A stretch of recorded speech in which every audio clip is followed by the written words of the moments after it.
तो आज मैं तुम लोगों के साथ बहुत ही अच्छी चीज शेयर करने वाला हूं, तो इस वीडियो को पूरी ध्यान से देखना। तो अभी बेसिकली हुआ क्या, शिवरात्रि गई, मतलब अभी 2-4 दिन पहले ही शिवरात्रि गई है। 15 तारीख की शिवरात्रि थी। तो उस दिन होता क्या है, हमारे गांव में एक शिव मंदिर है जहां पर भांग बढ़ती है।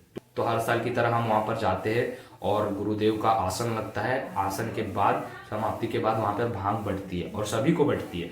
तो हम हर साल की तरह इस बार भी जाते हैं और भांग पीते हैं। भांग ये सोच के मैं पीता हूँ कि पिछले साल भी जो नहीं चढ़ी थी मुझे भांग, इस साल भी नहीं चढ़ेंगी। और इस बार होता क्या कि मैं इतनी भांग पी लेता हूँ क्योंकि उस दिन शिवरात्रि थी, मेरा उपवास था और मैं उपवास के चलते ही भांग पी लेता हूँ, इतने सारी, पूरा पेट भर भांग पी लेता हूँ। और उसके बाद मैं जमकर खाना खा लेता हूँ और फिर धीरे धीरे धीरे धीरे भांग अपना असर दिखाना चालू करती है। और होता क्या है कि जब मैं घर आता हूँ, करीब 12 से 1 बज चुका था और मैं घर आता हूँ और देखता हूँ कि मेरी हालत कुछ ऐसी हो गई थी कि मैं चल फिर भी नहीं पा रहा था। फिर घर आने के बाद मैं देखता हूँ कि मेरी खटिया जो कि पहले से बिछी है, वहां पर जाकर मैं सो जाता हूँ और फैन ऑन कर देता हूँ। और फैन ऑन करते ही हवा जब मेरे कान में जाती है तो मेरा मन मस्तिष्क ऐसा लगता है कि आत्मा अलग हो गई शरीर से और एकदम अलग अलग बेचैनी सी महसूस होने लगती है, घबराहट आती है, एकदम पसीना छूट जाता है और ऐसा ऐसा लगने लगता है, पागल टाइप लगने लगता है, हंसता है इंसान खुद ही खुद में और घर वाले को बेवजह ही चिल्लाने लगता है, कुछ भी बेफालतू की फजूल की बातें करने लगता है। तो ये होता है भांग पीने का नतीजा। कुछ वीडियो मैं आपके साथ लगा दूंगा, इस वीडियो में आप उस वीडियो को देखकर अनुमान लगा सकते हो कि मेरी हालत कितनी डाउन थी।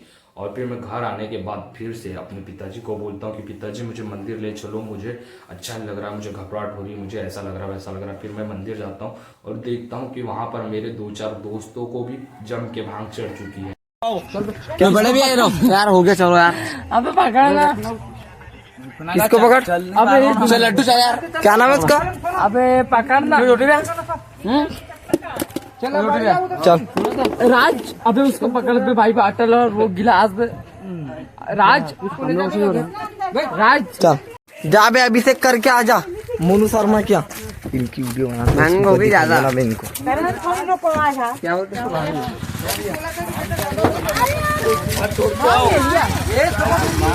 चलो। अबे अबे उसको तुम घर किसको घर छोड़ के देखो सही बता रहा हूँ, तो थोड़ी कम होने लगी, हम दोनों जन आ रहे ना, थोड़ी कम होने लगी। अबे चल रहा है, चल चल चल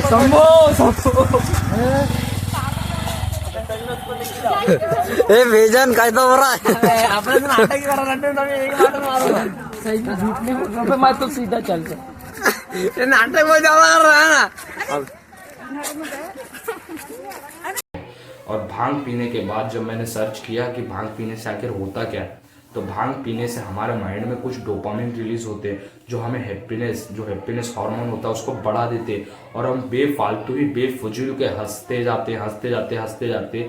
और भांग पीने के बहुत सारे बेनिफिट्स भी है, लेकिन बेनिफिट्स कम है और जितना इसका ज़्यादा सेवन करोगे तो उतने ज़्यादा इसके तुम्हें नुकसान देखने को मिलेंगे। तो मैं कहूँगा कि शिवरात्रि हो, अभी होली आ रही है, होली में भी भांग बढ़ती है, बट मैंने नियम बना लिया हो कि अब मैं भांग पीऊंगा ही नहीं। एक तो पीऊंगा तो प्रसाद के रूप में, नहीं तो पीऊंगा ही नहीं तो छूऊंगा ही नहीं। क्योंकि 4 दिन से मेरी हालत जो है बहुत डाउन चल रही है।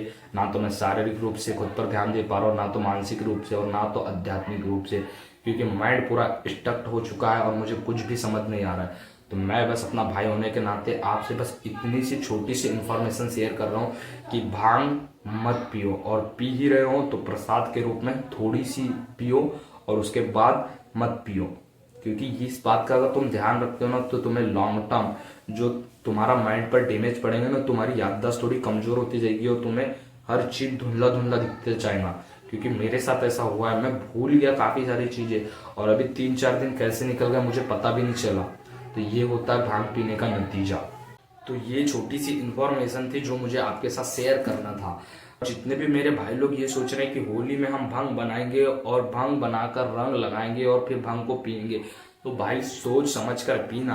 क्योंकि जब मुझे नशा चढ़ा ना तो मैं अपने माइंड पर पूरी कंट्रोल पाने की कोशिश कर रहा था, बट मैं कंट्रोल नहीं पा रहा था क्योंकि मेरा माइंड मेरे कंट्रोल में था ही नहीं। मैं जो भी कर रहा था मुझे कुछ नहीं पता, मुझे कुछ भी नहीं पता कि मैं क्या कर रहा था, क्या बोल रहा था, कैसे हरकतें कर रहा था। बस वो तो मेरा एक छोटा भाई था जिसने वीडियो बना ली और मैंने देखा कि मैं इतना बेहोशी की हालत में था उस टाइम पर मुझे लिटरली कुछ पता नहीं चल रहा था क्या हो रहा है क्या नहीं। और पिछले 2 दिन भांग पीने के बाद मेरा नशा नहीं उतरा और फिर भी मैं नशे में ही था।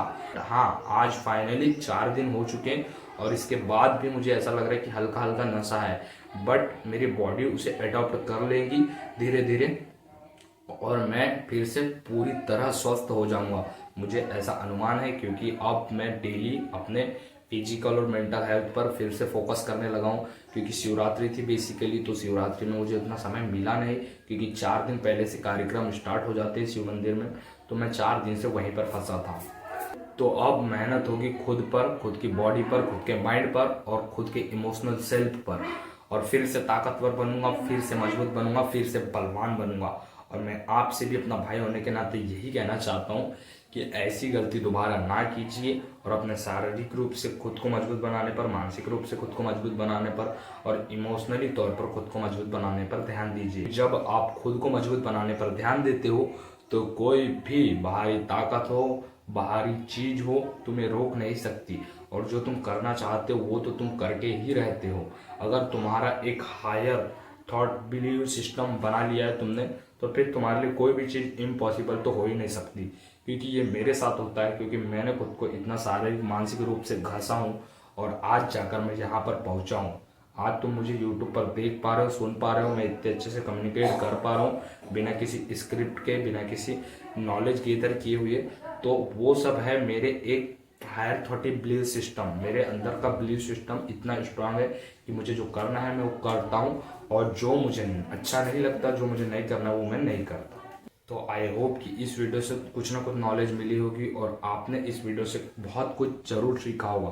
तो अपना भाई समझकर चैनल को सब्सक्राइब कर देना, ताकि ऐसी हेल्पफुल, नॉलेजेबल, पावरफुल वीडियो जब मैं आपके साथ लाऊं, शेयर करूं, तो आप तक सबसे पहले पहुंचे।